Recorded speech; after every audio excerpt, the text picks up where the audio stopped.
स्वागत है आप सभी का बच्चों हिंदी व्याकरण की कक्षा में। तो शुरू करते हैं वाणी श्रृंखला की कक्षा 4 की मेरी हिंदी व्याकरण का एक नया पाठ। आज हम करेंगे पाठ 14 पत्र लेखन। पत्र किस प्रकार से लिखा जाता है आज हम वो पढ़ेंगे। पत्र लेखन एक महत्वपूर्ण कला है। देखिए, पत्र लिखना भी एक कला ही है। अपने विचारों को दूसरे व्यक्तियों अथवा मित्रों तक पहुंचाने के लिए पत्र एक सुलभ साधन है। एक बहुत आसान सा साधन है पत्र, जिसके द्वारा हम अपने जो विचार हैं उन्हें दूसरे व्यक्तियों तक या अपने मित्रों तक पहुंचाते हैं। पत्र की भाषा सरल एवं स्पष्ट होनी चाहिए ताकि पत्र पाने वाला उसके अर्थ को स्पष्ट रूप से समझ सके।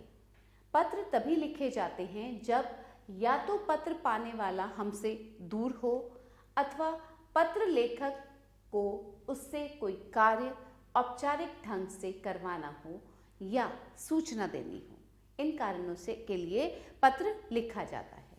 जब हम दूसरे नगर में रहने वाले अपने संबंधी या मित्र को पत्र लिखते हैं तब पत्र लिखने का तरीका कुछ और होता है, और जब हम किसी सरकारी कार्यालय को पत्र लिखते हैं तब कुछ और तरीका प्रयोग किया जाता है। देखिए, अलग अलग तरीके हैं पत्र लिखने के। अगर हम अपने किसी सगे संबंधी को या मित्र को पत्र लिख रहे हैं तो उसका तरीका कुछ और होता है, या हमें कोई सरकारी कार्यालय में पत्र लिखना है तो उसका तरीका अलग होता है। आइए देखते हैं। एक अच्छे पत्र की विशेषताएं निम्नलिखित होती हैं। क्या क्या है एक अच्छे पत्र लिखने की विशेषताएं?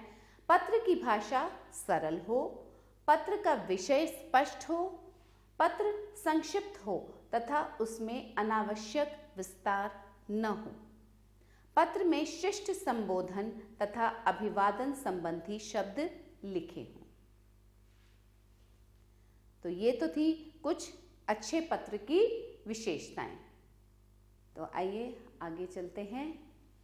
अब हम देखते हैं कुछ पत्र किस प्रकार से लिखे जाते हैं। जुर्माना माफी के लिए प्रधानाचार्य को प्रार्थना पत्र लिखना है अपने प्रधानाचार्य को, और उसमें क्या है, विषय क्या है उसका कि जुर्माना माफ करवाना है। सेवा में श्रीमान प्रधानाचार्य महोदय BAK पब्लिक स्कूल जोधपुर, जिस भी स्कूल के प्रधानाचार्य हैं उस स्कूल का नाम आना चाहिए और शुरुआत में श्रीमान, सेवा में श्रीमान प्रधानाचार्य महोदय।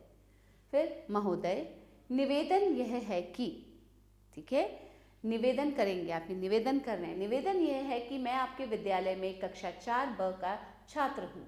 कल खेलते समय अचानक मेरी गेंद से दफ्तर के बाहर का गमला टूट गया, जिसके कारण कक्षाध्यापक ने मुझ पर 100 रुपये का जुर्माना लगा दिया है। श्रीमान जी, अब आप अपनी मजबूरी बताएंगे, लिखेंगे। श्रीमान जी, मेरे पिताजी एक साधारण मिस्त्री हैं।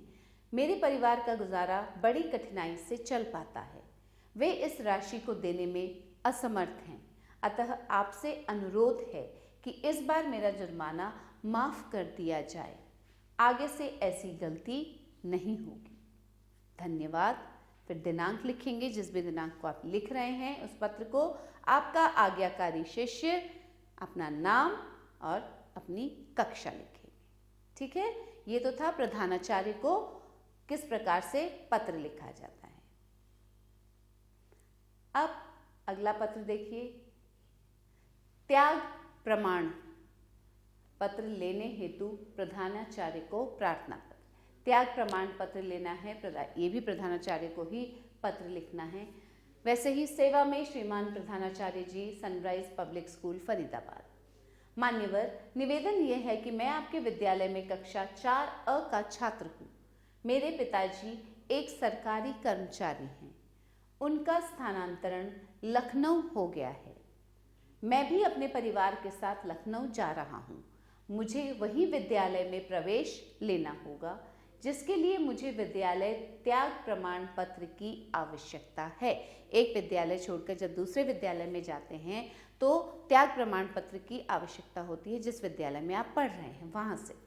तो ये निवेदन किया है, अतः आपसे विनम्र निवेदन है कि आप मुझे शीघ्र ही मेरा विद्यालय त्याग प्रमाण पत्र प्रदान करने की कृपा करें। धन्यवाद, दिनांक और आपका आज्ञाकारी शिष्य, आपका नाम, आपकी कक्षा। अब देखिए बच्चों, तीसरा पत्र जो है वो क्या है? अपनी पढ़ाई के बारे में बताने हेतु पिता को पत्र। ये पत्र अपने पिता को लिखेंगे आप। आदरणीय पिताजी, सादर चरण स्पर्श, क्योंकि पिताजी को पत्र लिखा जा रहा है, चरण स्पर्श किया आपने। आपका पत्र मिला, आपने मेरी पढ़ाई के बारे में पूछा है। मैं आपके कहे अनुसार सुबह 5 बजे उठ जाता हूँ।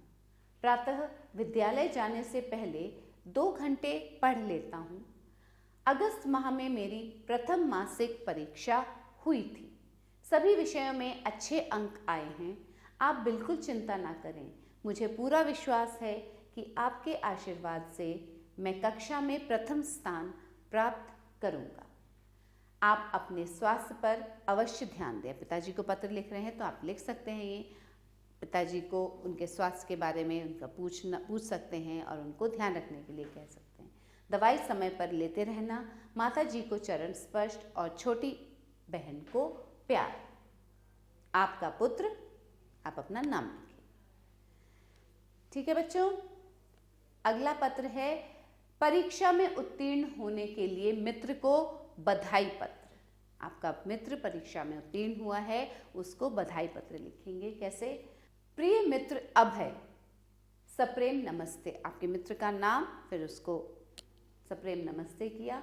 तुम्हारा पत्र मिला, पढ़कर समाचार ज्ञात हुआ कि तुमने कक्षा 4 में 97% अंक प्राप्त किए हैं। सच है, परिश्रम ही सफलता की कुंजी है। देखिए कितना अच्छा वाक्य लिखा है, परिश्रम ही सफलता की कुंजी है। इस सफलता के लिए मेरी ओर से हार्दिक बधाई। फिर बधाई दी। मेरे ईश्वर से यही प्रार्थना है कि तुम इसी तरह मेहनत करके कक्षा में सदैव विशेष स्थान प्राप्त करते रहो। अंकल जी व आंटी जी को नमस्ते कहना। तुम्हारा मित्र, अपना नाम लिखेंगे। चलो अब अभ्यास करते हैं बच्चों। निम्नलिखित विषयों पर पत्र लिखिए। अब कुछ विषय दिए गए हैं, इन पर आपको पत्र लिखना है। अपनी बहन के विवाह के अवसर हेतु प्रधानाचार्य जी से 4 दिन का अवकाश प्राप्त करने के लिए प्रार्थना पत्र लिखिए। अभी हमने पढ़ा कि प्रधानाचार्य जी को किस प्रकार प्रार्थना पत्र लिखा जाता है। अपने मित्र के जन्मदिन पर उसे एक बधाई पत्र लिखिए। पिताजी से उनके स्वास्थ्य के बारे में जानने के लिए एक पत्र लिखिए।